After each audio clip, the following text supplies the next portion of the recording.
नमस्कार दोस्तों, एक बार फिर हाजिर हूँ आज दिन भर की खबरों के साथ। तो दोस्तों, सबसे बड़ी खबर कोरोना के आज उत्तराखंड में क्या कुछ आंकड़े रहे ये जानते हैं। तो आज उत्तराखंड में दोस्तों कोरोना के 981 मामले पाए गए, जिसमें मौत की बात की जाए तो 36 मौतें हुई और निरंतर मौतों का आंकड़ा गिर रहा है। ये बहुत अच्छी बात है।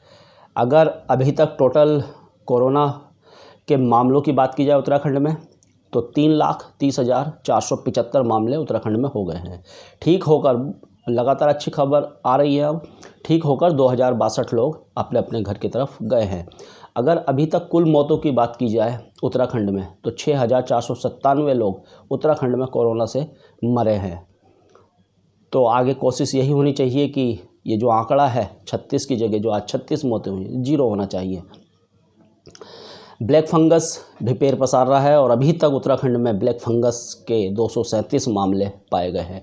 जिलेवार स्थिति की अगर बात की जाए तो देहरादून में 279 मामले पाए गए कोरोना के, अल्मोड़ा में 137 मामले पाए गए कोरोना पॉजिटिव के, हरिद्वार में 117 मामले, नैनीताल में 113, चमोली में 93 मामले, हमारे पौड़ी डिस्ट्रिक्ट में आज 32 मामले पाए गए।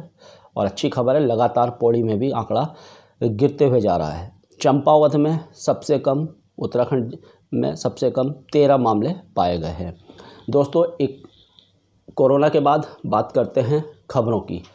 खबरों में सबसे बड़ी खबर आज लकड़ी पड़ाव क्षेत्र से है। अभी कुछ दिन पहले दुगड्डा के एक बंगाली क्लिनिक पर छापा मारकर उसको सीज किया गया था। ऐसे ही आज एक छापामार कार्रवाई की गई जिसका नेतृत्व कोटद्वार के उपजिलाधिकारी योगेश मेहरा जी कर रहे थे और उसमें मुख्य चिकित्सा अधिकारी दुगड्डा भी शामिल थे और उसमें लगभग 3 टीमें बनाकर छापेमारी की गई। और इस छापेमारी का परिणाम ये रहा कि 4 क्लिनिक को सीज किया गया जिनके पास ज़रूरी दस्तावेज, ज़रूरी कागज़ नहीं थे।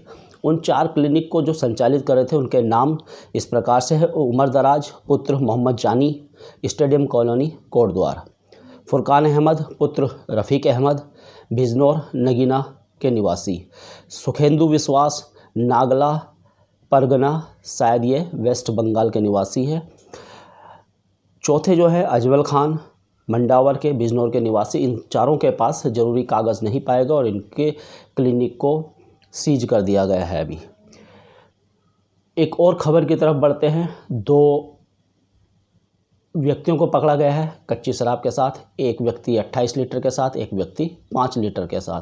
28 लीटर कच्ची शराब के साथ एक व्यक्ति को गिरफ्तार किया गया शिवराजपुर से। झोले में पन्नी में वो अलग अलग पन्नियों में वो कच्ची शराब रखी हुई थी, वो पकड़ी है। और जिनको पकड़ा है उनका नाम है मंगल सिंह पुत्र जसवंत सिंह, निवासी शिवराजपुर बताया गया है। इसमें पूरी जो टीम थी पुलिस की, उसमें उप निरीक्षक अनिल कुमार जी, कांस्टेबल अनिल और दीपक मौजूद थे। एक और व्यक्ति को 5 लीटर कच्ची शराब के साथ पकड़ा गया है, झंडी चौड़ के निवासी हैं और सुनील कुमार इनका नाम है, पुत्र सोहनलाल इनके पिताजी का नाम है। 5 लीटर कच्ची शराब के साथ पकड़ा गया है। इसको जो हमारी जो टीम है उन्होंने पकड़ा है। चीता टीम में शेखर सैनी और हाकम सिंह जी मौजूद थे। दोस्तों, एक और खबर की तरफ हम बढ़ते हैं। खबर अभी आपने देखा होगा कि पिछले कुछ दिनों पहले गोवंश हत्या के मामले में 8 लोगों को गिरफ्तार किया गया है। उनमें से एक मुन्नी उर्फ जरीफन को आज कोर्ट ने जमानत दे दी है। तो बड़ी खबर है ये। उसके बाद चलते हैं लैंसडौन की तरफ। लैंसडौन वन प्रभाग की जो लालढांग रेंज के अंतर्गत सिगड्डी स्रोत में मंगलवार को चारा पत्ती लेने गए एक बुजुर्ग की हाथी ने उनको कुचलकर मार दिया। तो बहुत दर्दनाक घटना है। मृतक वार्ड नंबर 36 के निवासी हैं और डेली वो चारा लेने जाते थे। और निरंतर हमारे उत्तराखंड में इस प्रकार की घटनाएं होती है कि जानवर हमला कर देते हैं और शायद ये कब रुकेंगी कुछ कहा नहीं जा सकता। केंद्रीय शिक्षा मंत्री रमेश पोखरियाल निशंक जी की तबीयत ज़्यादा बिगड़ने के कारण उनको एम्स भर्ती कर दिया गया है। अगर बात करें कोरोना पैंडेमिक में किस प्रकार से लोग एक दूसरे की मदद कर रहे हैं, तो भारतीय जनता पार्टी युवा मोर्चा भाबर मंडल भी सुंदर कार्य कर रहा है। आज सुमन डबराल जी सामाजिक कार्यकर्ता ने उनको कुछ पैकेट राशन के दिए और उन्होंने वो पैकेट जो है अपने अपने क्षेत्र में वितरित किए। इस पूरे कार्यक्रम में भारतीय जनता पार्टी भाबर मंडल अध्यक्ष मनमोहन पांडे जी थे, मीडिया प्रभारी कैलाश खुलबे जी थे, नितिन रावत, नागेंद्र ध्यानी, नितिन सजवाण, मनमोहन ध्यानी और मनदीप रावत जी, ये सभी युवा इस कार्यक्रम में मौजूद थे और आप सुंदर कार्य लगातार अपने क्षेत्र में कर रहे हैं। अगर लोगों की मदद की बात की जाए तो दोस्तों पिछले लॉकडाउन से और इस लॉकडाउन तक शिवानंद अखेड़ा जी बहुत सुंदर कार्य कर रहे हैं। आज वो रिखणीखाल ब्लॉक के कंडिया गांव में थे और वहाँ उन्होंने राशन वितरित किया, साथ ही साथ सैनिटाइज, मास्क, ये सब भी आप वितरित कर रहे हैं और यही समय है हमें एक दूसरे की मदद करने का। उत्तराखंड पुलिस की आप सभी ने देखा होगा, सोशल मीडिया में आप सभी देख रहे होंगे कि मिशन हौसला एक मुहिम उन्होंने छेड़ी थी। अभी जानकारी मिली कि अभी इसको रोक दिया गया है। मिशन हौसला जो ये मुहिम है इसको रोक दिया गया है। ये पूरी जानकारी उत्तराखंड पुलिस प्रवक्ता व महानिरीक्षक नीलेश आनंद भरणे जी ने दी है और कहा है कि इसको रोक दिया गया है, लेकिन ये नहीं है, जो भी हेल्पलाइन नंबर है उसमें आप फ़ोन करके सहायता मांग सकते हैं। तो दोस्तों ये तो थी आज दिन भर की खबरें और अब बात करते हैं आज के इतिहास की। आज का इतिहास 1 जून 1929 को नरगिस दत्त का जन्म हुआ। नरगिस दत्त को आप सभी जानते हैं, बहुत महान अदाकारा थी। मदर इंडिया फिल्म आप सभी ने उनकी देखी होगी। 1 जून 1964 को नया पैसा, इसे नया शब्द हटाकर इसे अब पैसा कहा जाने लगा। पहले आपने सुना होगा कि 1 नया पैसा, 2 नया पैसा, इस प्रकार से बोला जाता था।